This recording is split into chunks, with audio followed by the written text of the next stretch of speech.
네, 최경영의 정치본색 시작하겠습니다. 오늘 함께할 세 분 소개해드립니다. 김종욱 전 청와대 행정관, 조수진 변호사, 김민아 시사평론가 나와 있습니다. 안녕하세요. 네, 안녕하세요. 예, 제가 오면서 이제 요거를 방해금지 모드로 켜놓고 휴대폰을 코스피 종합과 코스닥 종합을 이렇게 보고 있어요. 근데 4.58% 코스피 종합 지수가 네, 막 떨어지고. 지수가 4.58%, 코스닥 종합은 4.76% 지금 떨어지고 있습니다. 어마어마하네요. 네.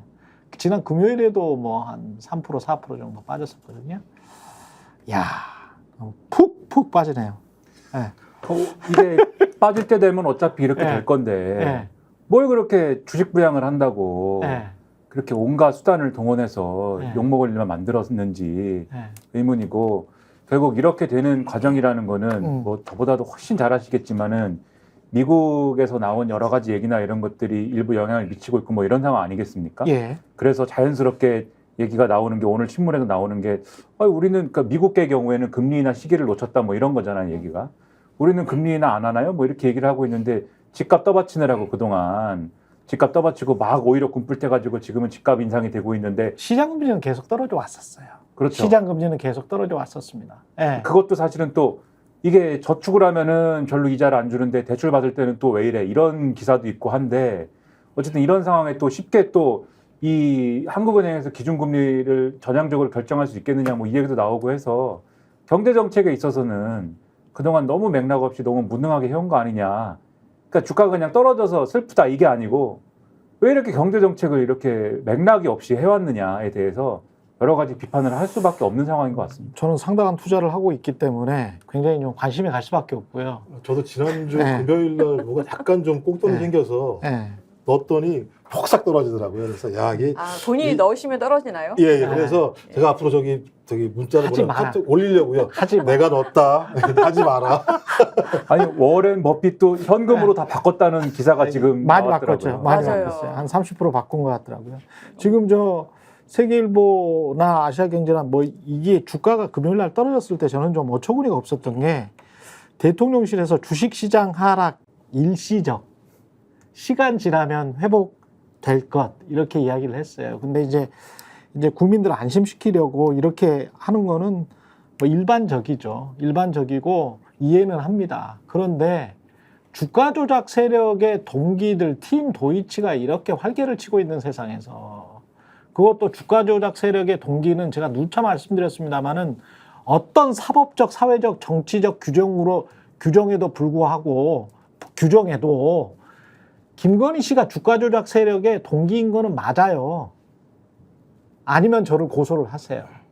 예, 주가 조작 세력의 동기입니다. 김건희 씨는 권오수 씨와 20년 직이라고 스스로 이야기를 했고요. 주가 조작 세력의 동기이고, 그 주가 조작 세력의 동기 중에 한 명인 이종호 씨가 이렇게 설치잖아요. 근데 찍소리를 못해.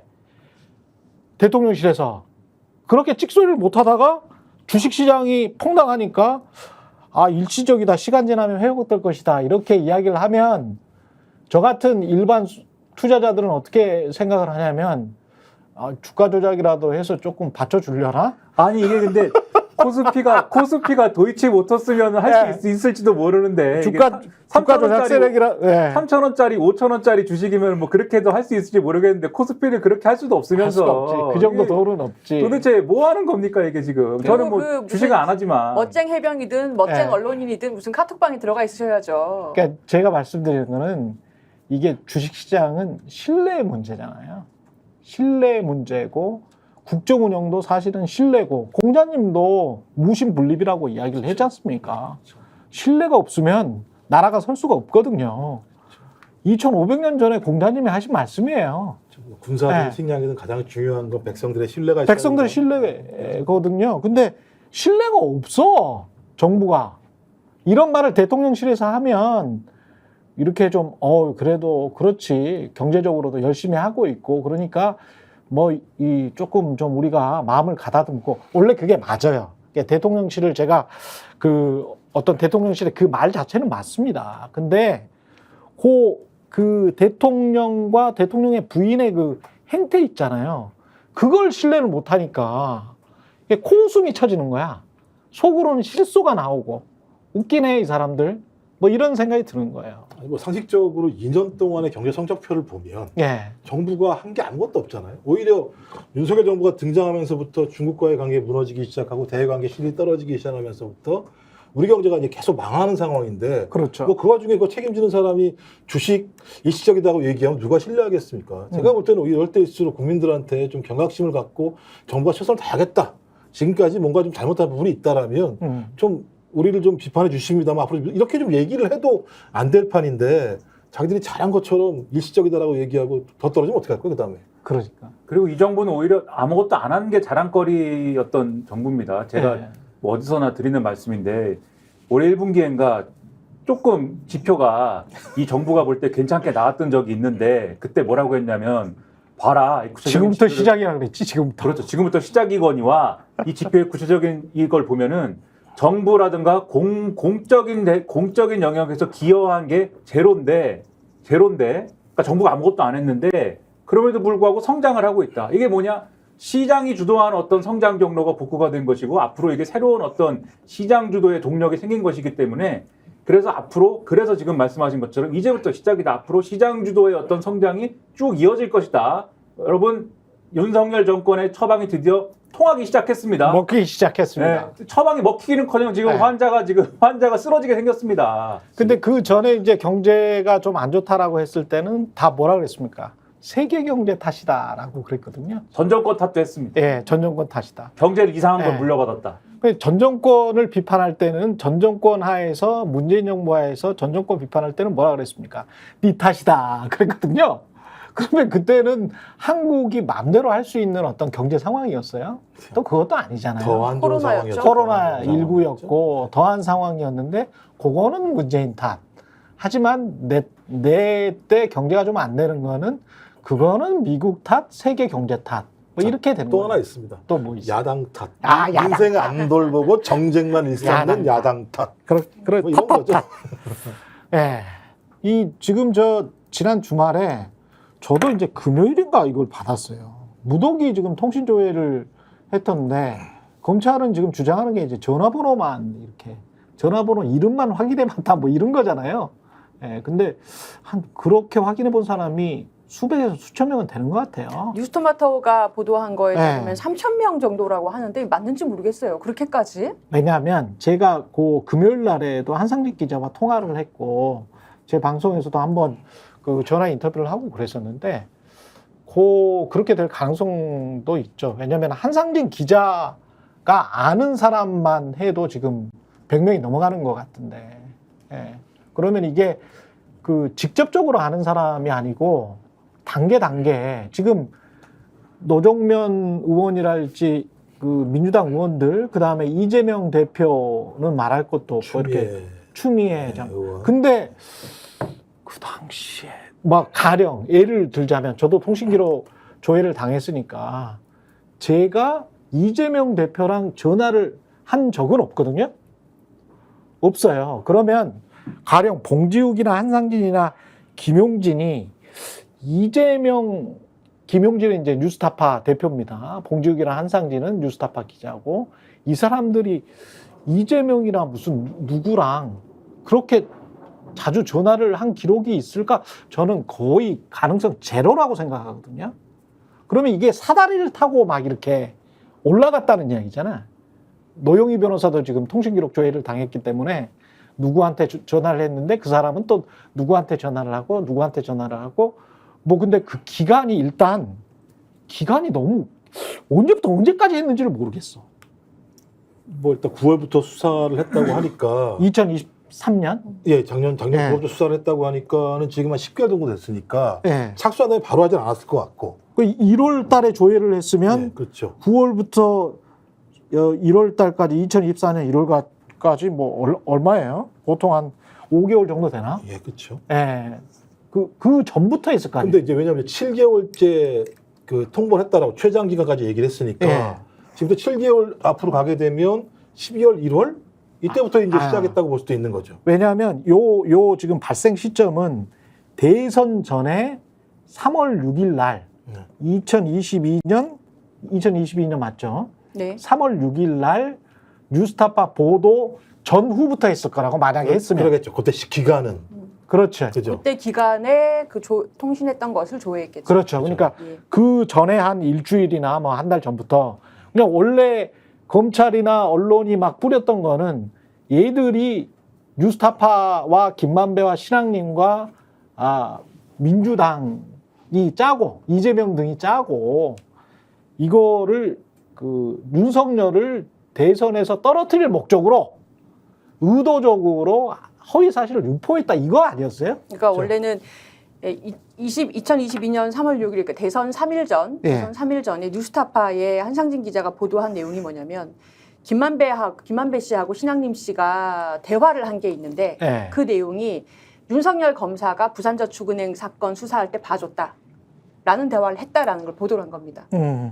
그러니까 이게 그런데 지금 검찰에서 이 공소장이 지금 보도가 계속 되고 있는데 얼마 전에 처음으로 준비기일 했기 때문에 예. 이제 한상진 기자가 얘기를 하고 있는 것이 공소장 내용이 그러면은 지금 이게 원래 지금 내용 제명이 명예훼손이라는 거예요. 그러니까 한상진 기자랑 김만배 씨나 신앙림 씨라든지 뭐 이런 사람들이 윤석열 검사는 부산저축은행 사건을 봐준 적이 없는데 봐주기 수사한 적이 없는데 봐주기 수사했다라고 허위사실 유포해서 명예훼손죄를 범했다. 이게 지금 공소장의 내용인데 그럼 왜 이렇게 3천 명이나 명예훼손이 사실은 그럼 이 사람 얘기하면 끝이잖아요. 그렇지. 그 사람들 녹취가 다 있는데 무슨 이 기록이 왜 필요하냐라는 점에서 공소장이 이상하다라고 오늘 아침에도 뭐 언론 나와서 얘기를 하던데 지금 검사들의 그 포커싱이 왜 이렇게 3천 명이나 통신 조회를 하게 됐느냐를 가만히 생각을 해보면 이렇게 허위 사실을 유포하게 된 것이 여러 언론들과 관련이 있고 소위 말하는 진보 언론들이 여러 명이 짰을 것이고 경향신문, JTBC 그렇죠. 전부 다 짜가지고 그렇죠. 그리고 KBS, 결국에 MBC 전부 다 짜서 어디까지 네. 가느냐 뭐 하려고 했냐면 민주당 대선 도와주려고. 그렇죠. 그러면은 민주당 사람들하고 통화한 게 필요할 거 아닙니까? 네. 그래야 뭐 지시를 받든 뭐 도움 요청을 받든 해야 되니까. 네. 그리고 언론들이 짜야 되잖아요. 그러면은 이 한상진 그 뉴스타파 기자하고 통화한 언론인들의 통신 기록이 또 필요한 거예요. 그렇죠. 그런 의도가 아니고서는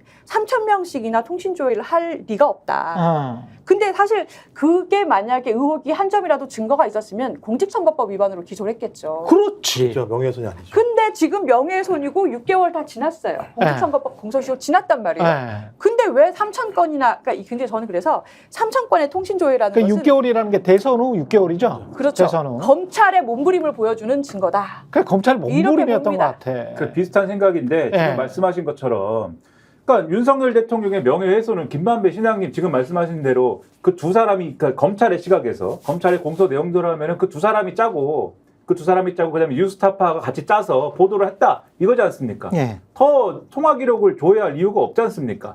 그러니까 배우를 찾으려고 한 거예요 이거는. 근데 맞아요. 배우를 찾으려고 했다라는 거에 대해서 조금 부연 설명을 드리면 사실은 검찰이 그동안 어떻게 수사를 이렇게 따라왔냐면은 그 뭐 봉지욱 기자에 대해서 뭐 이렇게 막 한 다음에 그 다음에 뭐가 튀어나왔었냐면은 그 당시에 이제 그 2023년 10월 달에 김명욱 의원 보좌관을 압수수색을 합니다.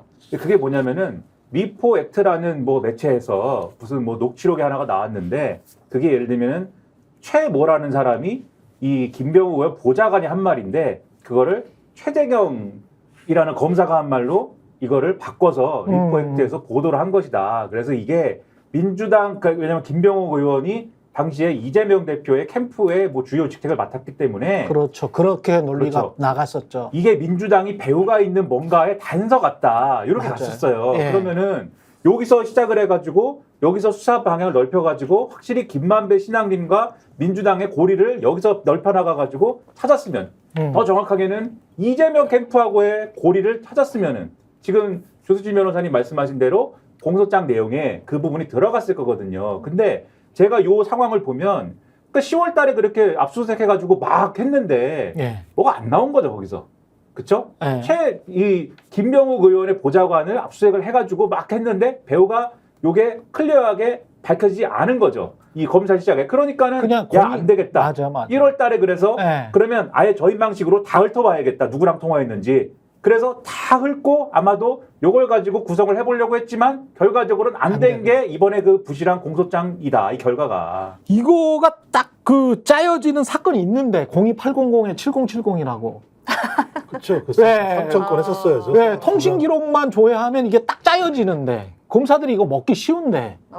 그러네요. 예. 거기에 3천 건을 했으면 지금 좀 지금 다 끝났지. 예. 예. 다 밝혀졌죠. 근데 제가 예. 볼 때는 그러니까 검찰이 거의 지금 충성 경쟁한 거라고 보고요. 예. 수사 내용 그러니까 이 수사 내용이 명예훼손이면 이 수사에서 밝혀야 될 게 뭐냐면 명예를 훼손할 만한 사건이 진실인지 아닌지를 밝히는 게 핵심인 거잖아요. 그러니까 부산저축은행에 소위 윤석열이라는 당시 검사가 개입했는지 여부를 밝혀야 이게 사실이 아니었을 때 명예가 훼손되는 거잖아요. 그렇죠. 이게 본질이에요. 뭐 뒤에 나고 3천 건 이건 제가 아무 소용도 없는 거고 명예를 훼손하는 앞에 거에 대해서 전혀 손을 대지 않고 있으면서 뒤에 것만 내고 있다는 건 말씀하신 것처럼 충성 경쟁 사병화됐다라고 볼 수밖에 없는 것이고 자기들 스스로 실제적으로 의도했겠지만 광범위한 사찰을 벌인 거죠. 누가 뭐라고 얘기하더라도. 근데 이제 검찰의 주장을 한번 봅시다. 서울중앙지검에서 이제 아뜨거라 한 거예요. 사람들이 막 이렇게 SNS에 올리고 이거 뭐냐? 이거 사실상 사찰 아니냐?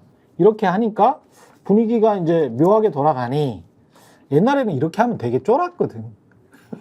또 나 통신기록 조회 당했다라고 하면 사람들이 뭐랄까 뭔가 나한테 죄가 있는 것처럼 보일까봐 그 말 자체를 안 했거든. 근데 이제 서로 간에 야 나도 당했어 막 이러면서 이게 나오니까 이게 뭐지? 뭐 이러면서 아니 우리가 사찰을 한 게 아니고 검찰의 주장이 이렇습니다. 첫 번째 우리는 그냥 그 전화번호에 가입자가 누구인지만 조회했다. 통화 내역은 포함되지 않았다. 이렇게 일단 주장을 하고 있어요. 이 주장에 관해서는 이게 하나하나씩 검찰의 주장을 한번 음미를 해봅시다. 이 주장은 좀 적법합니까? 괜찮습니까? 그러면 한 3,000명 정도 만약 했다고 치고 일단 300명이든 3,000명이든 했다고 치고 일단 이 네. 전화번호 가입자가 누군지만 본 거예요. 이렇게 얘기하는 거에 대해서 그게 맞습니다. 맞는데 윤석열 대통령께서 지난 대선 때 얘기를 했습니다. 이것은 불법 민간인 사찰이다. 왜냐하면 이때 공수처가 윤석열 대통령이 대선 후보 시절에 김건희 여사하고 함께 있고 그다음에 소속 의원 89명에 대해서 통신자료 조회를 똑같이 했어요. 아, 문재인 정부 때? 그렇죠. 공수처가 그때 고발 사준이 뭐니 해가지고 여러 가지 있었지 않았습니까? 그 통신자료를 똑같이 조회를 했어요. 조회를 했더니 그때 이건 불법 민간인 사찰이다 그래가지고 대대적으로 막 국민의힘이 공세를 펴고 그랬네. 그때 윤석열 대통령이 뭐라고 그랬는지 아십니까? 그랬네. 기억나네. 저와 제처의 친구들 심지어 제 누이 동생까지 통신 사찰을 당했습니까? 미친 사람들 아닙니까? 이러면서 뭐 공수처장을 무슨 뭐 구속을 해야 된다는 둥 뭐 이런 얘기를 했어요. 그러면은 공수처장 구속하라 그랬어요? 뭐 정확하게 제가 정확하진 않은데 뭐 그런 취지의 얘기를 막 했습니다. 전주의 대변인이 공수처를 해체하라까지 얘기했어요. 아, 해체하라. 뭐 그런 얘기를 막 했는데 그 말에 비추어 보면은 지금 엄청난 민간인 사찰이 지금 한 이 몇 배입니까 이게 지금? 검찰 해체해야 되네. 중앙지검 해체 갑니까? 그다음에 30배 규모로 벌어져야 되는 거 아닙니까? 근데 그때도 저 같은 사실 이런 무슨 뭐 통신자료 조회 이런 거에 익숙한 왜냐면 이제 운동권들이 옛날에 많이 당했어요. 익숙한 사람들은 운동권이 아니라서 몰라. 네, 그러니까 이게 이런 거 들어오면 나는 가슴이 떨려. 그렇죠. 그러니까 열받고 이래요. 당하면 열받습니다. 일단 당하면 좀 열은 받죠. 열받는데 열은 받아요. 저 같은 사람들도 이렇게 얘기했어요. 그래 이게 이렇게 조회해가지고 민간인 사찰 뭐 이 수준까지는 아닐 수도 있는데 그럼에도 불구하고 개인정보에 대해서 검찰이 수사 필요성이 있다는 이유만으로 수사기관이 수사 필요성이 있다는 이유만으로 이렇게 무제한적으로 막 이렇게 보는 건 안 된다. 그렇죠. 그러니까 국민의힘이 저렇게까지 오버하는 건 특히 수사기관에 검찰총장 출신인 윤석열 대통령이 막 미친 사람들이라고 하고 민간인 사찰이라고 하고 하는 건 정치적 주장이고 완전히 오반데 그거는 결론으로 하더라도 요거는 어떤 제한이 필요한 건 맞다. 그래가지고 요거는 제도적 보완이 필요하다. 이런 주장을 방송에서도 많이 저 같은 분이 아닌 저 같은 녀석들이 했거든요. 그러면은 그런 것들에 대한 보완을 요구하고 했으면은 국민의힘과 윤석열 대통령은 그런 취지로 지금도 얘기를 하고 검찰도 이제 윤석열 정권이니까 그런 취지에서 제도를 활용해야 되지 않습니까? 전혀 그런 상황이 아니고 특히 제가 이제 운동권 출신이다 이렇게 말씀드렸는데 어떤 형사사건이라든가 뭐 이런 거에 대해서는 뭐 이렇게 접근할 수 있을지 몰라도 지금 굉장히 민감한 게 언론인에 대해서 이렇게 한 거잖아요. 지금 그렇죠. 기자에 대해서 이렇게 해버리면은 아무리 이게 무슨 전화번호 가입자만 확인한 거예요. 이렇게 얘기를 하더라도 이 가입자가 누구냐를 확인하는 순간 이 기자가 평소에 누구한테 전화하고 주요 취재원이 누구고 이런 게 다 밝혀지는 거 아닙니까? 검찰 입장에서는. 그러니까 그게 또 찝찝해. 그렇죠. 아니, 그러니까 제 친구들이나 취재원들한테 제가 좀 미안해서 그거는 좀 그래요. 그렇죠. 그러니까 이런 부분에 있어서 뭔가 이게 아니다라고 하는 것들은 분명한 어떤 부분인데 그걸 다 깔아뭉개고 우리는 통상 수사 절차대로 했고 원래 통보해야 돼서 통보했고 그것도 이 취지는 바로 통보하라는 건데 7개월이 넘어서 통보한 것도 뭐 다른 이유가 있어서 그런 거고 이런 식으로 성의 없는 대응을 하는 거는 완전히 이율배반적이고 완전히 이거는 내로남불이다 이런 거죠. 아니 저는 검사들이 수사를 이렇게 하다가 불기소하거나 아니면은 어떤 방식으로 수사하는 게 적법한가에 대해서 평가받는 절차가 없어요. 일반 회사에서 만약에 이런 식으로 했다고 생각을 해보십시오. 그러니까 뭐 무슨 기소는 마지막에는 허위사실 명예훼손으로 띡 몇 명 할 건데 그렇죠. 3,000명을 뭐 배후를 파겠다라고 하면서 지금 검찰의 입장 자체가 이거예요.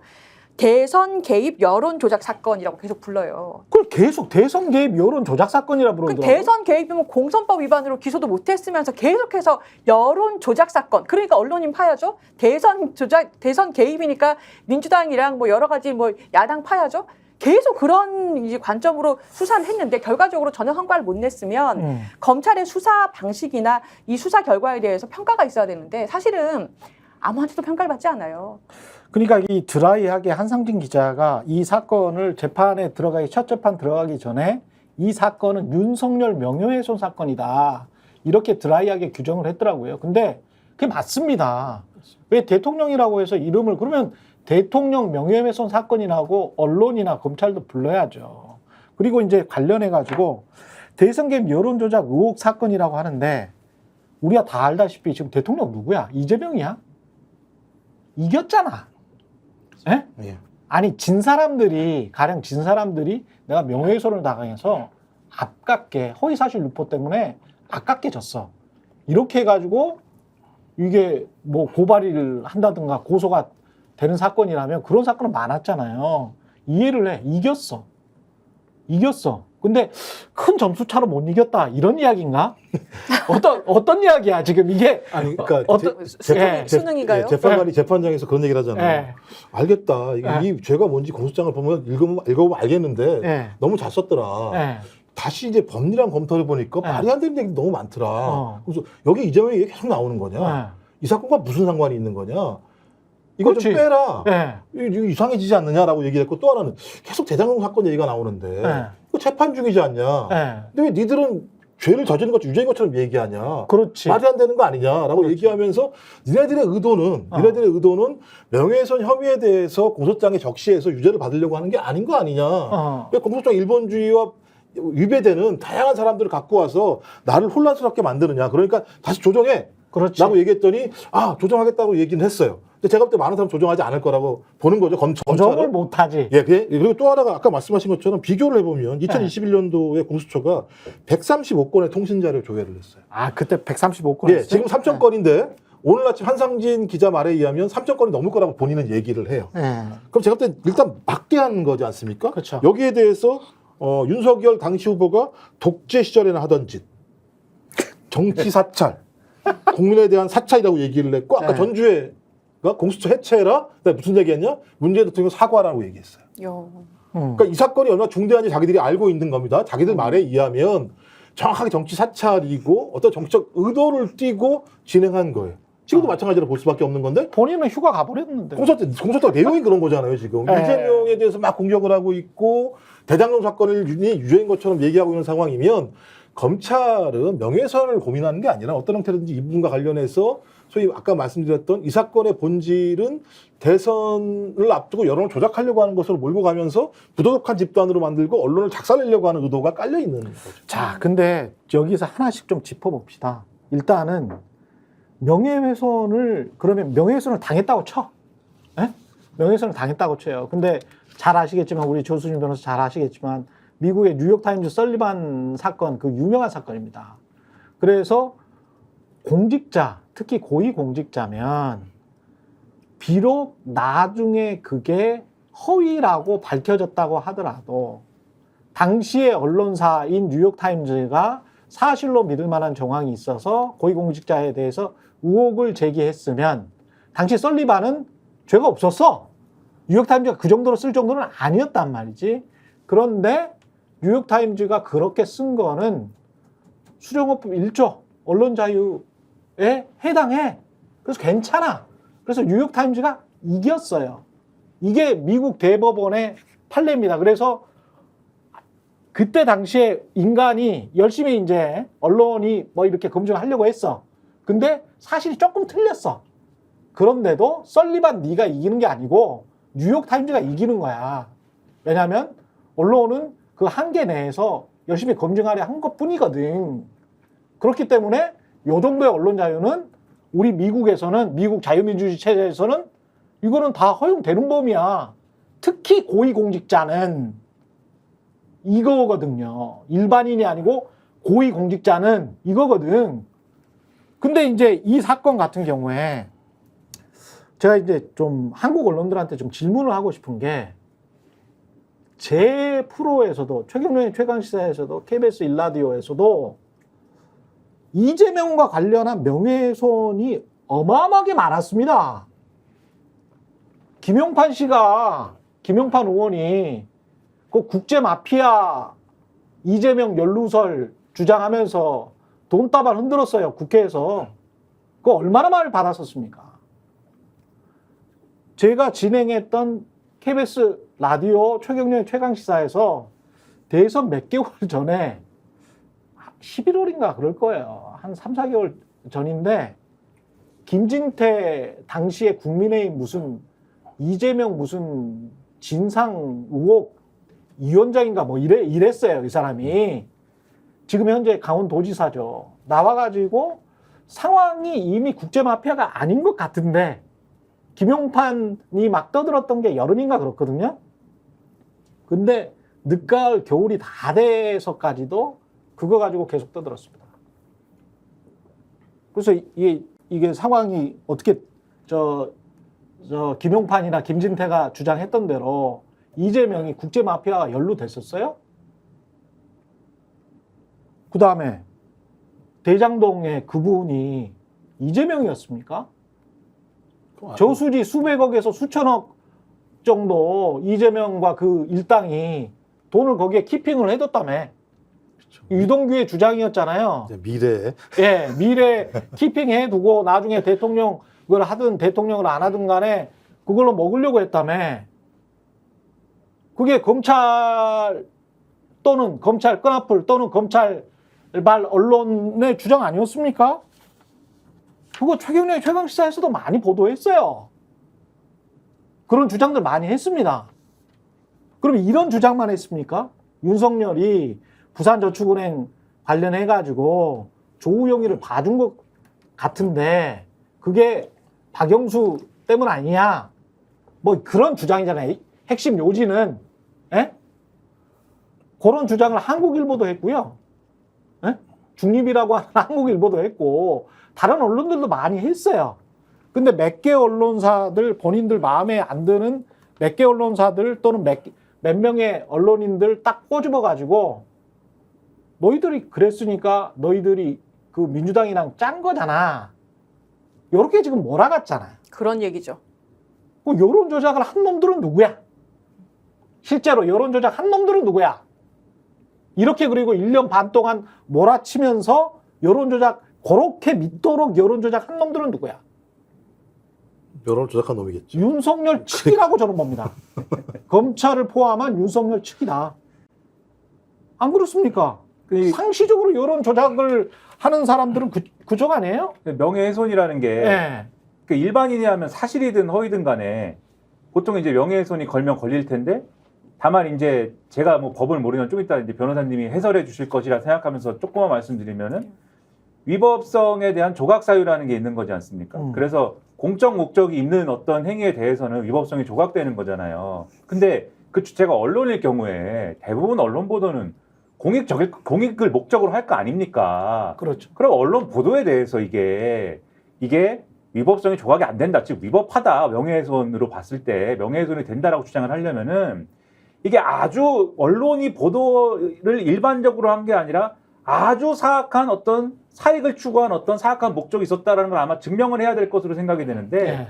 그러니까 3,000명을 추적하러 나서는 거죠. 그런 얘기 아닙니까, 변호사님? 제가 네, 몰라가지고. 아니 위법성 조각 얘기하셔서 깜짝 놀랐네요. 굉장히 이것도- 전문 용어. 네, 조각이 어려운 예. 이거 단어 중에 운동권들이 하다 보면은 예. 부딪히는 문제여가지고. 그러니까 이게 공적 인물 이론이라는 겁니다. 그러니까 이게 최경영 기자님도 말씀하신 건데, 그러니까 언론이 보도할 때는 웬만하면은 공적인 목적이 있을 것이기 때문에 위법성이 없다라고 조각이라는 게 이렇게 빡 쳐서 없어진다는 건데 위법성이 조각된다라고 보는 경우가 법원에서 많고요. 근데 그게 특히나 공적인 임무를 검증하는 과정에서 일어나는 경우에는 명예훼손 성립되는 경우가 그렇게 흔치 않아요. 대부분의 경우에는 언론에서 어느 정도 검증 과정을 거쳤다, 근거가 있다. 그리고 이것이 어떤 공적인 목적이 있었다 정도가 입증이 되면 명예훼손 안 되는 경우가 많죠. 그리고 또 한 가지 지적해야 될 점은 이건 사실 언론들이 잘 지적을 안 하는데 한상진 기자나 저나 의심하고 있는 건 그거예요. 이 검찰이 여론 조작을 하려고 하는 거 아니냐라고 강력하게 의심할 수밖에 없는 게 첫 번째, 김만배가 신앙님한테 돈을 줬다는 거 아니에요. 그거를 꼬투리 삼아서 그 행위가 저는 잘못됐다, 잘못 안 됐다, 그거는 사법적인 판단을 저는 받아봐야 된다고 생각을 하고, 그 돈이 만약에 뉴스타파로 흘러 들어갔다면 뉴스타파는 해체해야 될 집단이라고 생각을 합니다. 예, 없어져야 되지. 근데 첫 번째, 검찰이 언론 조작을 한 것 같은 게, 여론 조작을 한 것 같은 게, 김만배가 신앙님한테 돈을 줬잖아요. 돈을 1억 몇천만 원을 준 거를 큰 묵직돈이 갔을 거 아니에요. 그거를 검찰이 그때 알았어요. 대선 후에 1년 한 6개월이 지난 시점, 2023년 가을쯤에 알고 보니 김만배가 신앙님한테 돈을 줬더라. 그리고 나서 그것 때문에 뉴스타파가 보도한 거 아니야? 그리고 뉴스타파가 보도한 그 뒷배에는 이재명 등 민주당 세력이 있는 거 아니야? 라고 언론이 난리쳤던 게 2023년 9월쯤입니다. 근데 그때 갑자기 검찰이 알아가지고 김만배 계좌를 그때야 털어서 그때 안 거야. 이건 성립이 안 돼요. 제가 보기에는. 이것 자체가 성립이 안 돼. 왜냐하면 대장동 사건은 샅샅이 팠거든. 그 2, 3년 전부터 샅샅이 팠어요. 근데 가장 중요한 핵심 피의자인 김만배 계좌를 안 털어봤어? 다 털었지. 다 털었지. 그거는 검찰 기자들 당신들이 잘 알잖아요. 탈탈 털었지.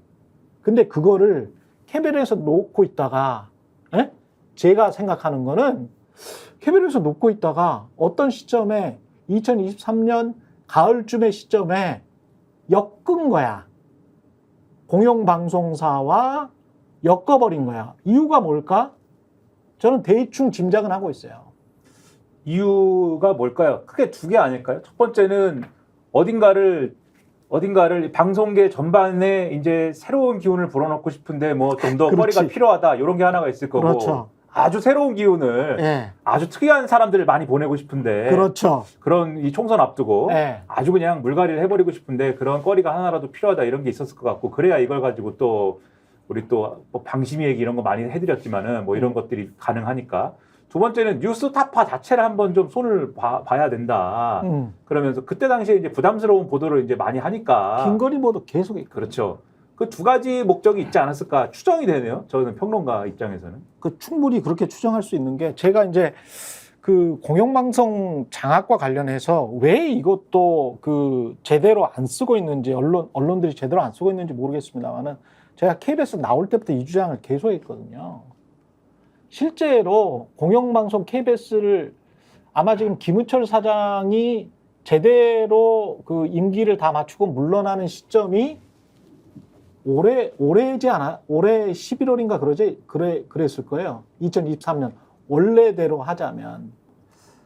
그래서 김우철 KBS 사장을 물러나게 하고 싶은데, 자, 한상혁 방통위원장, 정연주 방심위원장, KBS 김우철, 당시에 MBC 박성재 다 물러나게 하고 싶었어요. 근데 제일 약한 고리는 KBS야. 왜냐하면 KBS는 국회에서 결산 그 심사도 하고 MBC보다는 훨씬 더 법적으로 특별법에 의해서 여기는 완전히 공영방송인데다가 수신료로 묶여 있잖아요. 그러니까 수신료라는 약한 고리가 있는 곳이죠. 그래서 감사원까지 다 동원해요. 근데 5월에 감사원이 그렇게 열심히 했는데 2023년 5월에 감사원이 들어누웠어. 법적으로 문제되는 건 없다. 그러니까 사장을 쫓아내지를 못하는 거야. 예? 그러니까 그러면 뭔가 핑계를 만들어야 돼. 예? 그때부터 갑자기 있잖아요. 6월부터일 거예요. 더워지기 시작하면서부터 KBS 근처에 조화들이, 근조 화환들이 쫙 들어오고, 막 무슨 앞에서 시위를 하고 방송을 하고 막 그럽니다. 극우 유튜버들이. 예? 그리고 그렇게 방송하고 시위하고 그런 거 따라했던 그 극우 유튜버들이 나중에 국민의힘에 인재로 영입이 돼. 제가 있는 사실만 말씀드리는 거예요. 극우 유튜버 중에 개그맨 한 명은 인재로 영입이 돼. 그리고 뒤에서 저 KBS, MBC 불공정하다라고 그 심의 넣었던 사람들이 있어요. 방송심의위원회. 심의 넣었던 사람들이 막 주도를 해가지고 정현주가 쫓겨나고, 그리고 수많은 법정 제재가 벌어집니다. 그리고 9월 달에 이 사건이 갑자기 툭 나와. 그러면서 분위기가 얘들은 대선 전부터 원래부터 민주당 편이었어. 얘들은 정파적이고 정치적인 인간들이기 때문에 싹 몰아내야 돼. 이 분위기를 국면 전환의 핵심 사건이었어요. 제가 보기에는. 국면 전환에. 그 전까지는 이거 방송 장악하려고 하는 거 아니야? 이런 느낌이었거든요. 그런데 김만배 신앙님 사건으로 완전히 국면 전환을 시키는 거예요. 그 말씀하신 게 대체로 검찰들이 이제 별건 수사라고 얘기해서 이 건을 잡는 거잖아요. 근데 이게 MBC 때랑 비슷한 것 같아요. MBC 때는 이 역할을 누가 국정원이 해줬거든요. 대부분 다. 국정원이 조사하고 보고서 써가지고 어떻게 하라고 시나리오 만들어줬는데 지금 제가 볼 때 검찰이 그 역할들을 하는 거죠. 전 그래서 소위 그 대통령실에 있는 MB 계열들이 전체적으로 예를 들면 언론 장악에 대한 시나리오를 썼다고 하면 그 시나리오에 맞게 소위 용산에 있는 검찰 라인들이 이 실제 검찰들과 라인을 엮으면서 하나하나 사건이 벌어지게 되면 말씀하신 것처럼 그냥 공격의 방향을 만들어내고 별건의 수사 내용이 나오게 되면 그거 가지고 막 싸우고 예를 들면 하는 거죠. 조지는 거죠. 이렇게 이게 문제를 풀어나갔기 때문에 저는 앞으로도 마찬가지입니다만 이게 지금 명예훼손 사건 자체가 갑자기 여론조작 사건으로 검찰이 프레임을 확 전환을 시켜버린 거잖아요. 그렇죠. 그때 이걸 딱 막은 게 하필이면 다행히도 판사가 막아버린 거거든요. 명예훼손이잖아. 왜 갑자기 예를 들면 여론조작이라는 방식을 가지고 이재명 갖고 들어와 이렇게 얘기한 측면이 분명히 있기 때문에. 근데 그거는 이제야. 예. 기소를 이제야 하니까. 이제야 밝혀진 겁니다만. 저 그래서 이 부분은 말씀하신 것처럼 검찰과 대통령실이 이건 뭐 추정입니다만 지속적으로 캐비넷의 내용들을 가지고 있으면 사건이 터질 때마다 언론을 옥죄이는 방식으로 계속 공격을 하는 거죠. 뭐 달리 해석을 할 수 있는 길이 없는 거죠. 그리고 그 사이에 언론 지형은 어떻게 바뀌었냐면 이진숙이 방통위원장이고 유일임이 그 방송심의위원회 위원장인 정현주 전 위원장은 끝까지 이런 정치적인 심의에 관해서 강력하게 저항을 했었거든. 요거는 심의 민원 안건으로 너무 정치적이기 때문에 받아들일 수가 없다. 근데 정현주 바뀌고 유일임이 지금 연임을 해요. 그리고 당시에 심의를 많이 넣었던 공원련이라는 그 단체 그 전 대표였던 김장겸은 국회의원이 되고 전 대표였던 최철호는 선거방송 심의위원이 되고 지금 시청자 무슨 재단? 시청자 미디어 재단. 시청자 미디어 재단의 이사장이 되고 그리고 그런 식으로 해서 자리를 차지한 사람들이 꽤 있어. 제가 지금 기억나는 사람들만 이야기를 하는 건데. 그렇게 돼 있어요, 지금 상황이. 그러면 이게, 짰구나, 이 사람들. 1년 반년에. 그렇게 이제 판단할 수밖에 없는 거죠. 완전히 짠 시나리오에 놀아놨네. 예? 2023년 여름부터 공정이라는 이름 아래 놀아놨네. 그리고 이제 KBS는 박민 체제가 되고 MBC는 지금 이사진 다 바꿨죠.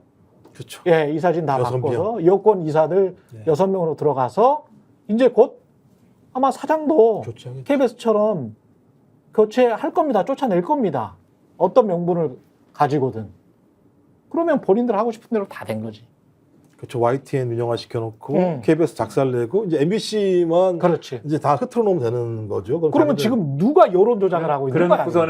그래놓고서는 이제는 당당히 탄핵 난 당해도 됩니다. 헌법재판소에서 당당하게 한번 해보겠습니다. 당할 일이 없거든. 그 전에 방통위원장들은 그러면 당당하지 못했던 겁니까? 왜 이진숙 방통위원장만 당당하게 한번 붙어보겠다. 이 얘기를 용산 대통령실이 왜 합니까? 코미디 같은 정부예요. 이렇게 투명하게 자기들 의도를 이렇게 세상 천지에 다 이렇게 보여주는 그런 정권이 또 있었습니까?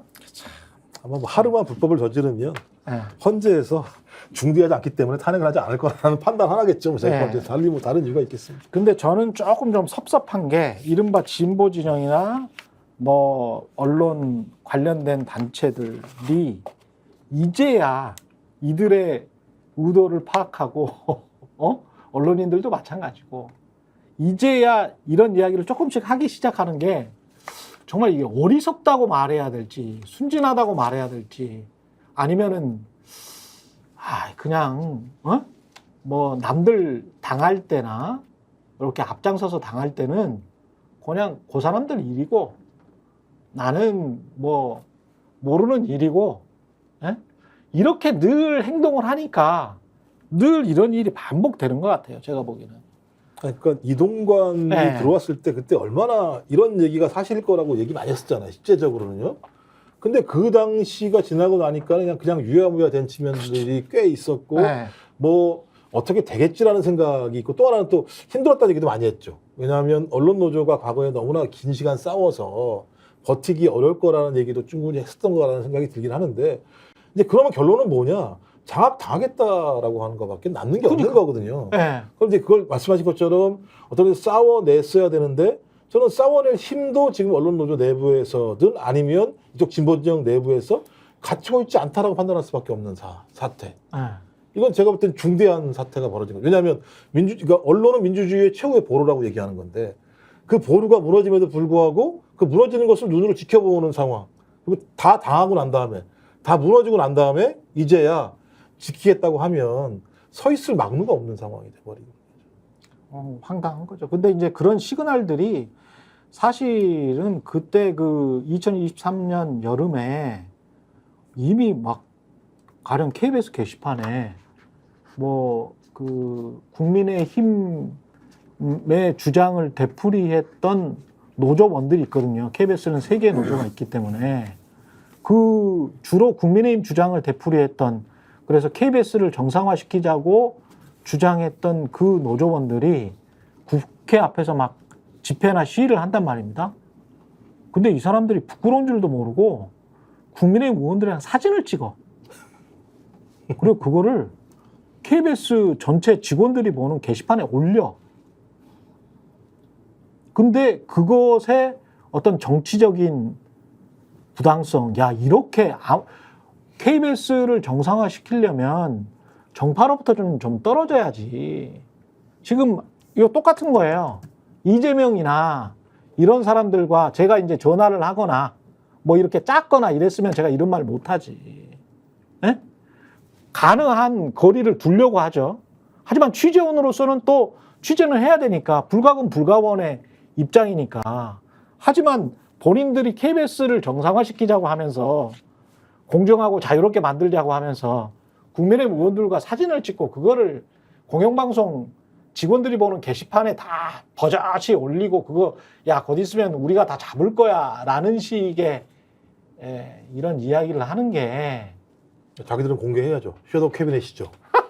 KBS가 무너지면 우리 같은 사람들이 그 자리에 들어가서 그럼 자기에게 충성해 자기의 줄대라고 얘기하는 그러니까 그러니까 언론인 자체가 기형화된 거죠. 완전히 기형화됐어요. 그러니까 그렇게 하면 출세할 수 있는 케이스들이 뭐 배현진 뭐 다양한 케이스들이 존재하잖아요. 정치적으로 누구에게 충성을 바치면 김상경도 마찬가지로 그 자리에 가 있는 의원이 국회의원이 돼 있는 거고 뭐 이런 모습들을 보면 굳이 여기서 어렵게 언론 자유를 지킬 게 아니라 그게 낫지. 되면 줄대고 고개 숙여서 충성하면 그게 훨씬 낫지. 어느 순간 뭐 본부장도 되고 어느 정권이든 사장도 되고 그다음에 또 잘하면 국회의원도 되고 그게 훨씬 낫지. 이렇게 되는 거죠. 그렇게 전반적으로 사회 분위기가 그렇게 만들고 있으면서 아닌 척 한다는 거지. 저는 그거는 좀 이해가 안 되더라고. 잠시 광고 보고 뒷이야기 이어가겠습니다. 왜 아직도 3년 넘게 같은 통신사 인터넷 계속 쓰세요? 설마 바꾸기 귀찮다고 복잡하다고 그냥 쓰고 계신 건 아니시겠죠? 인터넷 비교원! 인터넷 가입 시 47만원! 결합까지 적용하면 최대 200만원 상당의 요금 할인 혜택을 받을 수 있습니다. 유심 변경 시 추가 혜택이 주어집니다. 물론 이 모든 게 설치 당일 지급됩니다. 365일 언제든지 상담 가능하고 3년마다 놓치면 후회하는 혜택 절대 놓치지 마세요. 인터넷 비교원 통해 인터넷 가입하고 지인에게 홍보해주세요. 본인 추천을 통해 가입한다면 5만원이 추가로 지급됩니다. 지금 네이버에 인터넷 비교원 검색 후 3초 만에 견적 내고 비교해보세요. 네, 인터넷 비교원에서 인터넷 TV 가입 시 최대 47만 원, 정수기 렌탈 시 최대 30만 원, 합치면 총 77만 원까지 최대 혜택 받을 수 있다고 합니다. 인터넷 TV 가입 원할 때는 인터넷 비교원에서 365일 연중 무휴 상담 가능하고요. 네이버에 인터넷 비교원 검색하시거나 1670-2571로 전화하시면 되겠습니다. 예, 정책위 의장은 지난 주말 동안에 김상훈 네. 의원으로 이제 낙점이 되고, 이렇게 되면 한동훈은 완승을 한 겁니까? 윤석열에게? 뭐 승리는 승리인데 예. 근데 이게 어떤 성격의 전쟁이었냐 예. 요거를 볼 필요가 있습니다. 그러니까 사실은 제가 볼 때는 평론가 입장에서 볼 때는 예. 한동훈 대표 입장에서 이 전쟁은 일종의 이제 수성전이었다, 지키는 입장이었다 이렇게 봐야 될 것 같아요. 지금까지 나온 얘기들을 쭉 종합을 하면은. 예. 그러니까 대표 입장에서 어쨌든 당직 인선을 어떻게 하겠다라는 거는 사실 대표가 바뀌었으면은 그 대표에 맞춰서 쭉 진행이 돼야 되는 거 아닙니까? 그렇죠. 그리고 점정식 정책위 의장의 임기가 당원 단계에 뭐 규정이 돼 있고, 특히 정책위 의장은 다른 당직과는 달리 원내대표의 동의가 필요하고 그다음에 의총에서 추인을 받아야 된다. 그리고 원내기구의 어쨌든 뭐 이 사안이다라는 점을 들어서 그렇게 주장을 했는데, 정정식 의장은 사실 황우여 비대위 들어서면서 비대위원이 되는 성격으로 사실은 정책위 의장이 된 거거든요. 예. 그러면 그 정치적 맥락을 봐도 한동훈 대표가 됐으면 바뀌는 게 맞지 않습니까? 근데 이 한동훈 대표가 인사권 행사하기 그 전주부터 정점식 의장은 교체 안 할 수도 뭐 이런 기사 막 나와요. 그리고 뭐냐 탕평이 필요하고 뭐 이런 것들이 필요하기 때문에. 근데 이 사람을 교체를 하면은 5대4, 4대5 구도가 5대4가 되기 때문에 엄청난 일이 된다. 핵심 변수인 것처럼 막 나오고, 그래서 친윤계 일각에서 막 교체하면 절대 안 된다 뭐 이런 식으로 나오기 시작하고, 의원총회에서 우리가 뒤집어버릴 수 있다 이런 얘기가 쭉 나오는 가운데 예. 윤석열 대통령하고 독대를 하면서 이 문제가 풀린 거 아닙니까? 그 독대는 정확히 아니지만 정진석 비서실장이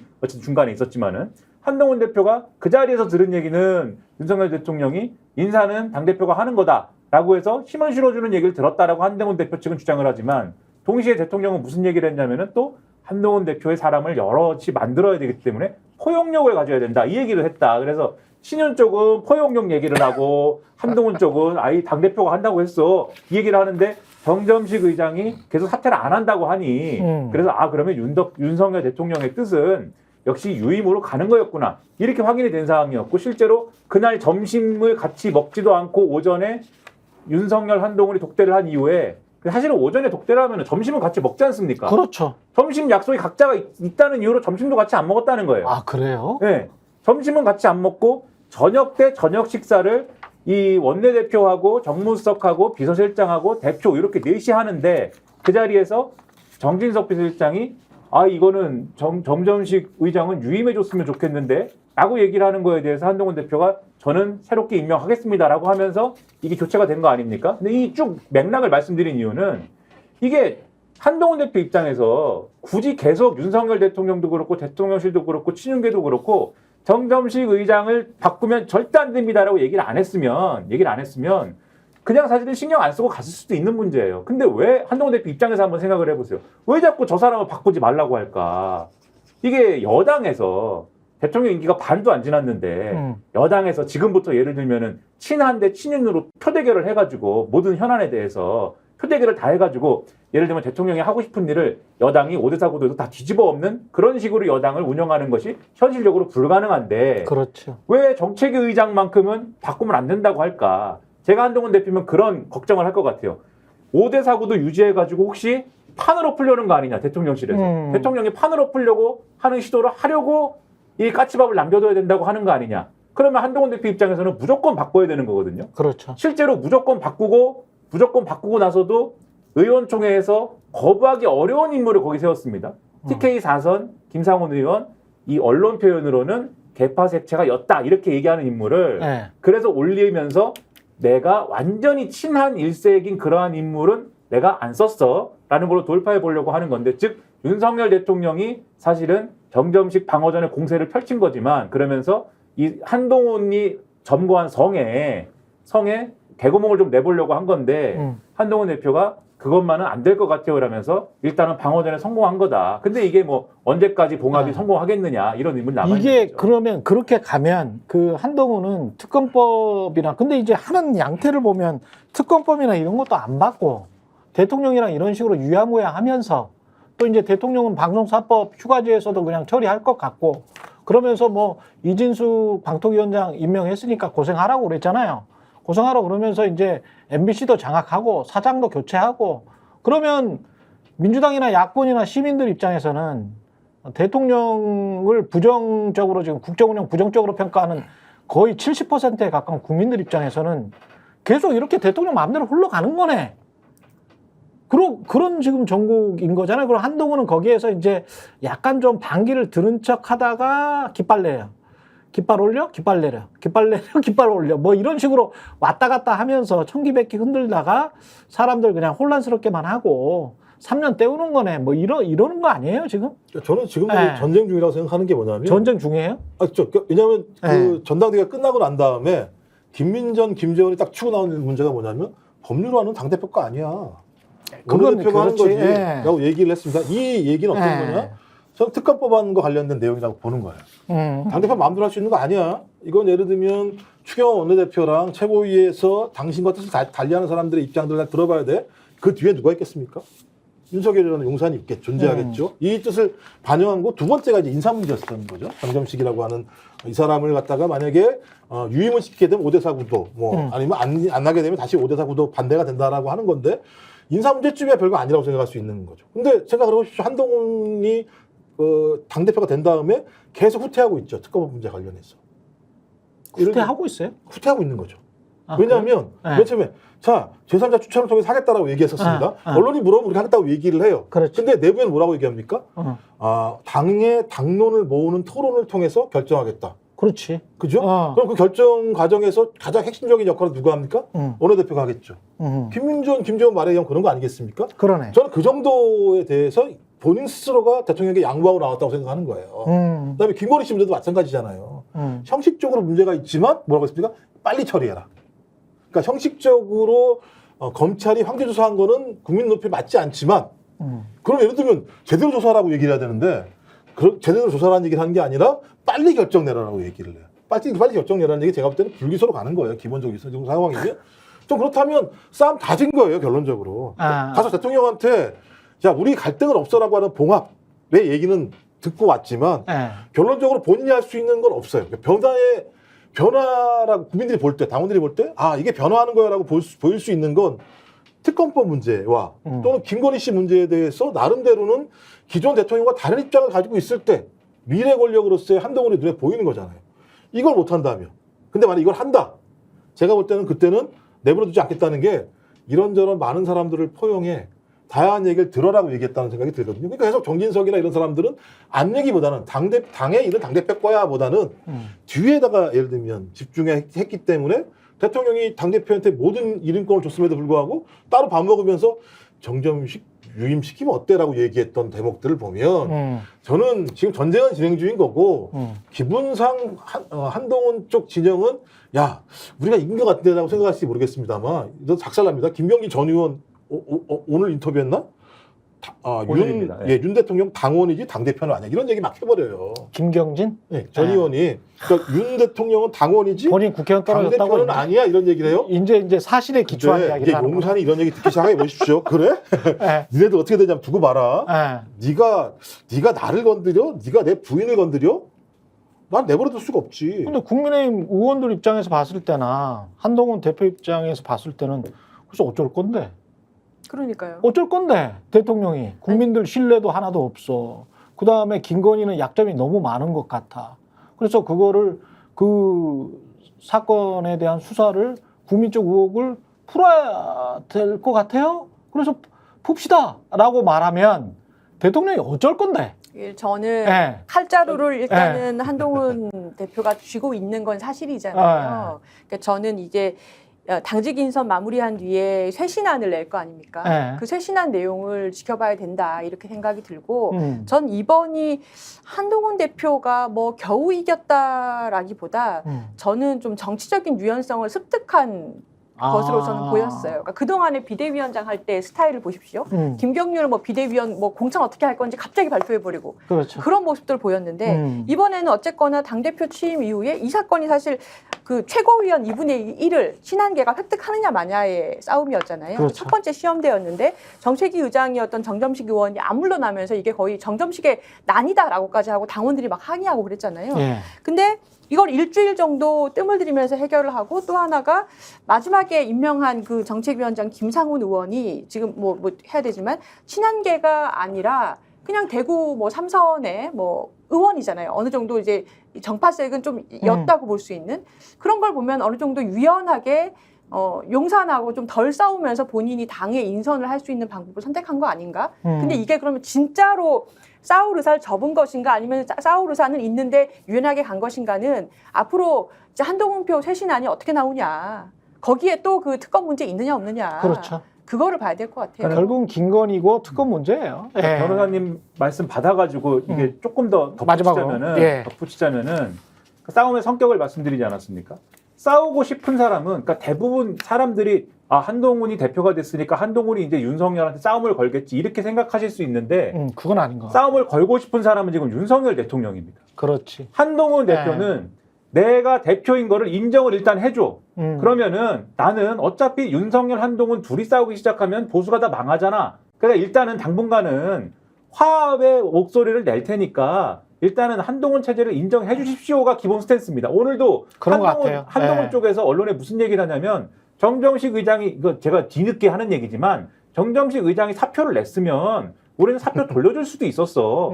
유임시켜 줄 수도 있었어. 근데 용산에서도 안 된다고 하고 용산에서도 무조건 유임하라고 그러고 친윤들도 유임을 하라고 그러니까는 우리가 자를 수밖에 없잖아. 요런 얘기 하거든요, 지금. 그러니까는 요것만 지켜주세요인데 이걸 무너뜨리고 싶은 사람은 윤석열 대통령이고 왜 무너뜨리고 싶느냐, 한동훈 체제를 왜 뭔가 구멍을 내놓고 싶느냐, 말씀하신 대로 특검과 관련돼서 그리고 한동훈의 요러한 뭔가 이 고개를 약간 숙이고 있는 모드가 언제까지 갈 거냐에 대해서 불안감을 근본적으로 갖고 있기 때문이다. 그게 그리고 제 생각에도 결국은 터질 것이다. 네. 여기까지 최경영의 정치본색이었고요. 김종욱 전 청와대 행정관, 조수진 변호사, 김민아 시사평론가 함께했습니다. 고맙습니다. 저는 내일 다시 찾아오겠습니다. 저희가 얘기할 때 오셔가지고 라이브로 관전하시기 바랍니다. 반드시 주변 사람들 데리고 오시기 바랍니다. 구독, 좋아요, 알림 설정 해주시기 바랍니다. 좀 살려주십시오, 저 좀.